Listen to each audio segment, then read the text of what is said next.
عیسائیوں کے روحانی پیشوا پوپ لیو نے دنیا سے جنگی جنون ختم کرنے کی اپیل کر دی۔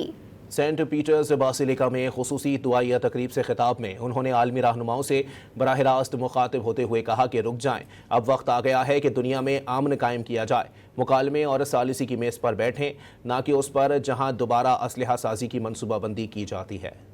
عیسائیوں کے روحانی پیشوا پوپ لیو نے دنیا سے جنگی جنون ختم کرنے کی اپیل کر دی۔ سینٹ پیٹرز باسیلیکا میں خصوصی دعائیہ تقریب سے خطاب میں انہوں نے عالمی رہنماؤں سے براہ راست مخاطب ہوتے ہوئے کہا کہ رک جائیں، اب وقت آ گیا ہے کہ دنیا میں امن قائم کیا جائے، مکالمے اور ثالثی کی میز پر بیٹھیں، نہ کہ اس پر جہاں دوبارہ اسلحہ سازی کی منصوبہ بندی کی جاتی ہے۔